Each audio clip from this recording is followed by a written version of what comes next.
You know, 7 hours later, when Roman Reigns' bloody skull was the last thing you saw on your television screen, you may or may not have remembered, way back at the beginning, we got a new Cruiserweight champion. Let's talk about 205 Live.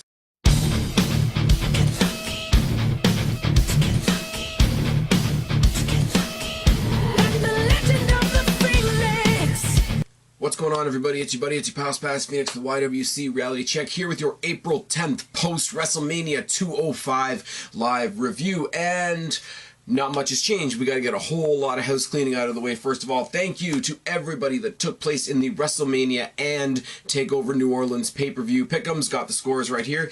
Did not keep score on the night because fuck that, there was way too many matches. But for WrestleMania, Kristen had 45, I had 48, Shaney had 56, Fortune 4 Shooters and Guapo had 59 each, Strife 19 had 63, Mizark 10 had 66, and Matt D is our winner with 75 fucking points. Now, there's a tie in the middle there.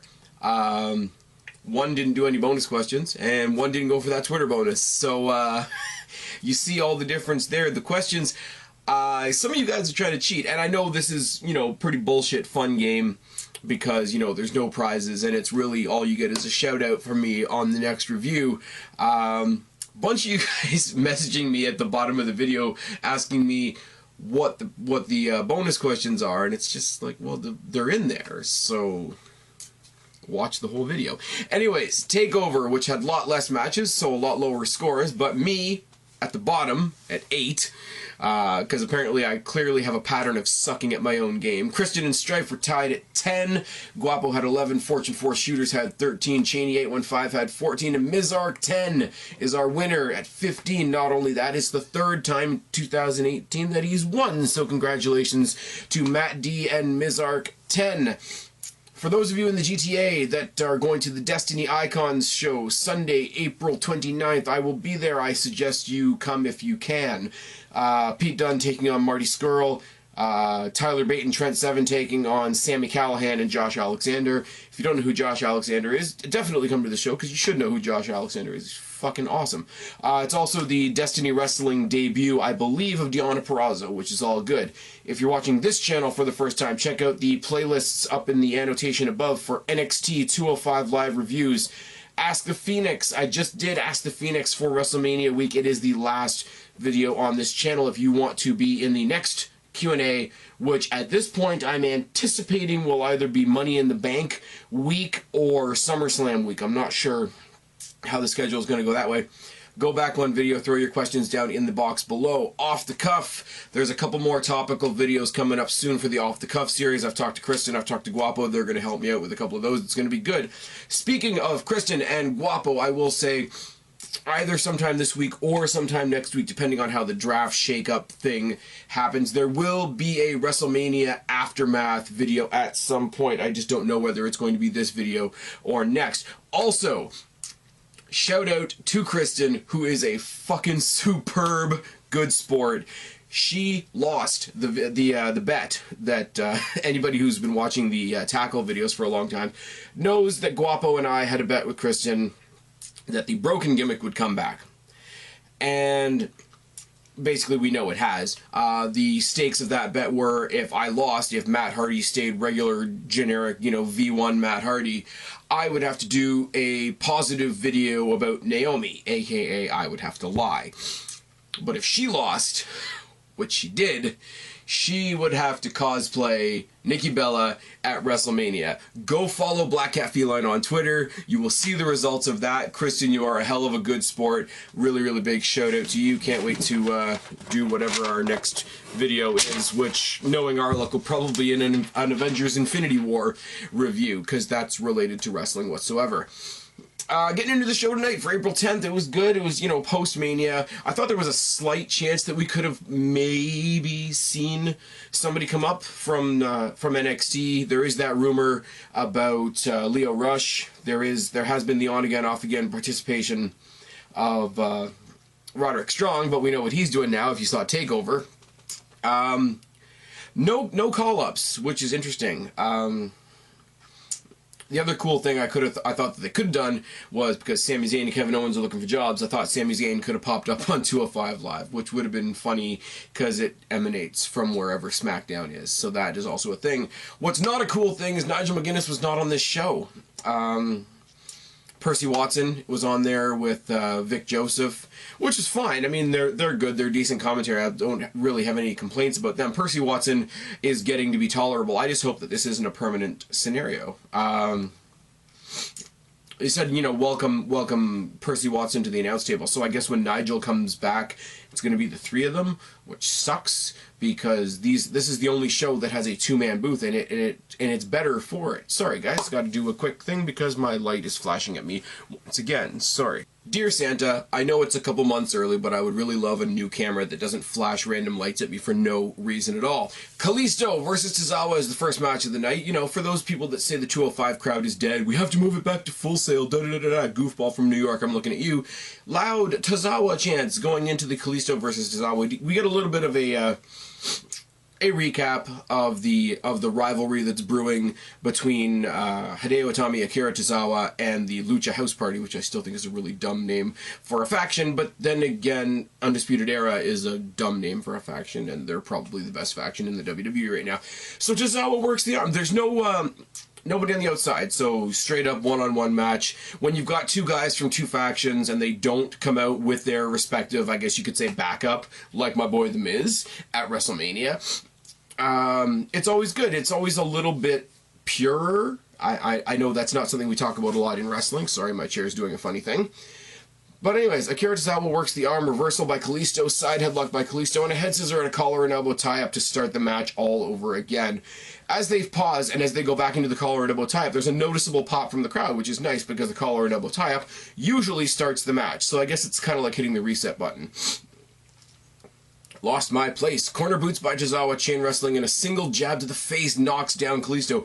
Mudhole stomps by Tozawa, body shots by Kalisto, standing senton by Tozawa, standing senton by Tozawa, who turns it into a seated crossface. I can't read my fucking writing tonight, guys. Hard forearm by Tozawa, corner chops, and another mudhole stomp by Tozawa. Seated senton by Kalisto, head scissor DDT by Kalisto, drop kick and a corner spear. Enziguri by Kalisto, Spanish fly, and they trade some punches, which is funny. On the one hand, the Spanish fly is a fucking ridiculous move, so you shouldn't be popping right back up to trade punches with anybody. Second of all, anybody notice, and I will say a quick shout out to Charlotte and Asuka in their match at WrestleMania, but a lot of people are using the Spanish fly. Like a lot. You know, it's like the suicide dives. We didn't see any for a while, and all of a sudden everybody was doing them. But they trade punches after the Spanish fly. Super kick, spear, rolling Death Valley driver, all in one continuous sequence by Kalisto. It's really, really nice. Super kick, kicked him into the corner. Spear, speared him into the corner. Rolling Death Valley driver, pulled him out of the corner. It was all one continuous move, pretty much. Monkey flip in the corner by Tozawa, hitting the turnbuckles, baseball slide, drop kick, and a suicide dive by Tozawa. Apron bowling ball by Tozawa was fucking nice. Senton gets blocked by Kalisto, who sells, injuring his legs. There's a pinning reversal sequence, but a Salida del Sol, and almost a flailing, almost a desperate Salida del Sol by Kalisto gets the win. Obviously, he's selling the fact that he hurt his legs. High flyer with bad legs isn't going to last very much longer in a match, so the desperation was very, very cool. We get the announcement that next week it's going to be a tornado tag match because 205 Live knows I'm trying to take notes, and they want to make my life as difficult as they possibly can. So there's going to be a tornado tag between Lince Dorado, Gran Metalik, and Itami and Tozawa. Gee, I wonder if Kalisto is going to get involved in that match. Here's my only problem with the Lucha House Party, and I know what's coming. We're getting the new belts, the tag belts, etc., etc., etc. But here's my problem with the Lucha House Party. It's the same problem I have with the New Day. How am I supposed to see them as the baby faces if they always have a numbers advantage over the heels? That is a heel tactic. I do like, however, in the match, because Tozawa is a face and Hideo Itami up until this point has been a heel, when Tozawa I don't know, turned up the intensity, you know, wiped the smile away, got himself down to more serious business. Every single time, the commentators always made a point of saying, hey, that's his partner Tommy, you know, rubbing off on him. This isn't the TOZAWA we know. That is a really, really cool touch. And I think a lot of that was done by Percy Watson, who was commentating there as if he'd been commentating there the whole time, as if it wasn't his first night on 205 Live. So, while I don't have very much nice to say about Percy Watson most of the time, I mean, they don't need him on NXT, let's be real for a second. I will say that was pretty cool on his part. We see Mark Andrews in the back, who's getting ready for his match with Drew Gulak, and he's getting a pep talk from, of all people, Tony Nese. Now, Tony Nese has sort of a mixed message here. He's like, if anybody should be getting a shot at Drew Gulak tonight, it should be me. And then he says, I want you to go kick his ass. So, you know, we know that this guy's a psycho. We know that he's, you know, going out there hurting people, doing bad things to people, etc. But I'm the one that wanted a shot at him, but I want you to go kick his ass. It's cool. Mark Andrews, I like the way they're using Mark Andrews because he's a fun character. I think he's the smallest guy on NXT, but they're using, you know, I don't know who you can say on Raw right now, but definitely NXT has Johnny Gargano. SmackDown now has Daniel Bryan, for fuck's sake. If we want to give that type of role on 205 Live to Mark Andrews, it works. It fits. Like, for those of you that saw the UK tournament, and, you know, of the many, many, many things that we heard over the course of this weekend, we are getting a UK tournament once again, and they're actually referring to it as the UK King of the Ring, which is kind of cool. I mean, we're getting the Mae Young Classic again, but you had to know that that was going to happen because it's 2018, and of course it's going to happen.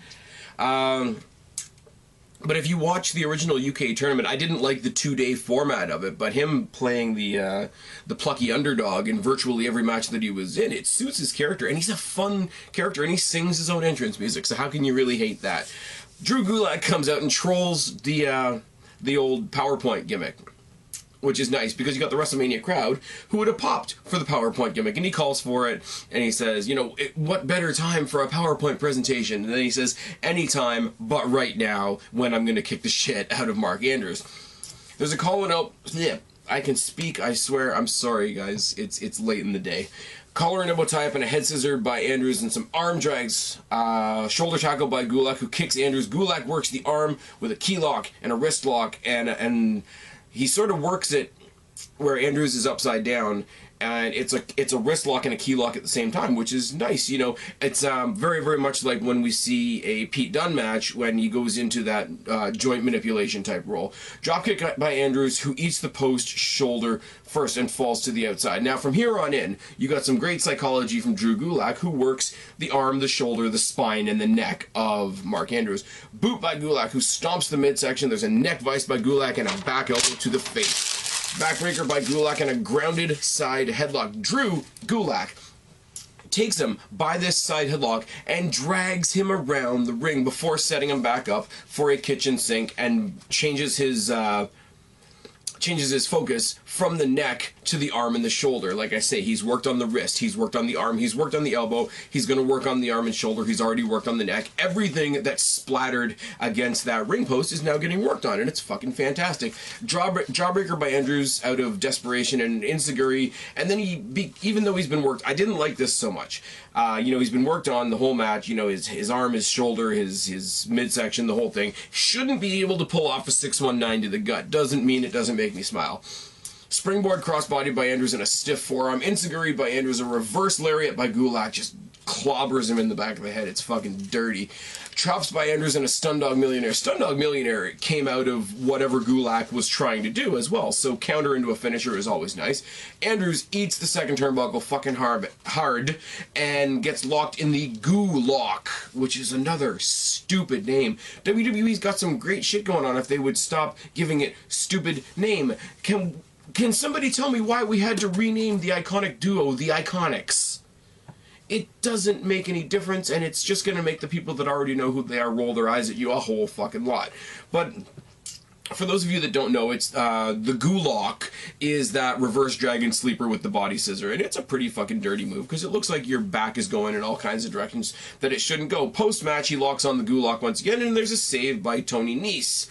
which is interesting because either you're going to get a Tony Nese-Drew Gulak feud, or you're going to get Tony Nese tagging up with Mark Andrews for reasons. Either way. Speaking of tag teams, we've got the return of Brian Kendrick announced by Drake Maverick in the back. Talking to him, says he's happy to be back. He's happy to let Brian Kendrick and Jack Gallagher resume their tag team activities next week. He says, is there going to be any issues between you and Hideo Itami because of the issues with Yara? He says, no. And fucking Gallagher just says, you know, quite frankly, holding grudges like that are beneath us. And it's just... it's fucking one. Imagine, like, the most evil parts of William Regal's career, and it's just personified in a nice, neat little package called Jack Gallagher, and it's fucking good. Drake Maverick comes, and he welcomes in the new champ, Cedric Alexander, talks about how I was sitting there, and I watched this match on Sunday. John Cena was over there, but I was sitting over there. It was good, and Drake Maverick's excited to be there, and it's fucking amazing. I said on Twitter, they're doing the whole superstar shakeup between Raw and SmackDown, which I'm going to talk a lot more about in another video when we do the post-Mania video, etc. But the superstar shakeup is being specifically billed as between Raw and SmackDown. Now, we know that there's going to be more NXT call-ups when they do the shakeup. We know this. This is how it is. It's not new news. So I don't know why they haven't advertised the shakeup the past couple of times they've done it as being a Raw, SmackDown, NXT thing. But I don't know why they don't give any focus to 205 Live. I mean, everybody... I mean, Cedric Alexander is the Cruiserweight champion right now. He just got the title, so you're not going to do it with him. But if they hadn't given him the title, they could have moved him to the main roster, I guess you could say. Same thing could have been said for Neville. Same thing could have been said for Austin Aries. But, you know, those guys pussied out and left the company. I don't know why they're not hyping it off as a multi-brand thing. I don't know why, you know, Kurt Angle... new SmackDown General Manager Paige, which we'll talk about at a later date, William Regal and Drake Maverick are not all at the bargaining table together. Now, could be said that Kurt Angle is going to be outnumbered by 3 British people, which would be really funny. And also, it might end up with Kurt Angle trying to do a British accent, which would be terribly funny. But it's one of those things where, you know, you got these 2 brands. You got NXT, which has momentum all on its own. You got 205, which you're desperately trying to give a rebirth to, and for the most part doing really correctly. So when you talk about the 2 brands in the company, it makes everything else seem lesser, which is dumb. And I don't know why I'm talking about that right now, because I should be talking about Cedric Alexander.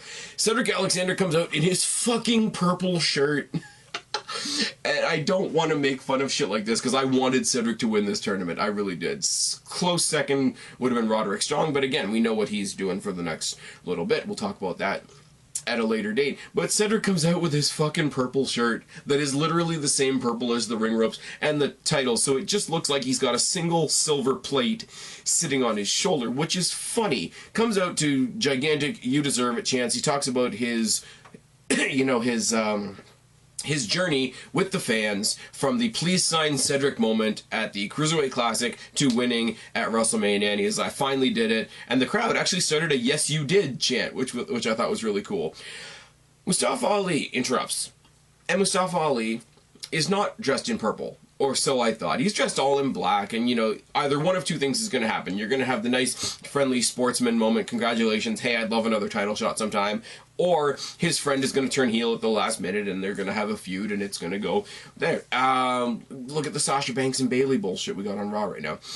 But then the camera pans down to Mustafa Ali's, and I gotta say it, fucking purple shoes. Oh, yes. Mustafa chants, one more match chants, just comes out, he says, hey man, I just want you to know on behalf of myself, on behalf of the people in the back, on behalf of this crowd, I'm not just telling you this as your competitor, as your compatriot, as your friend. You earned that title. You don't just, you know, these people say you deserve it. You more than deserve it. You earned it. There's a lot of guys in the back that want that title shot, and I just want to let you know that I'm in that line, which was pretty neither here nor there, really. I mean, you could see another match with these guys. The fans want another match with these guys, you know, the loud-ass "you deserve it" chants from the crowd that, I hate to say it, kind of died out during the Gulak-Andrews match. They sort of perked back up. You deserve it. Yes, you did. You know, Mustafa, you know, chanting for Mustafa, chanting one more match. It's all good. It's all, everybody's all in on this.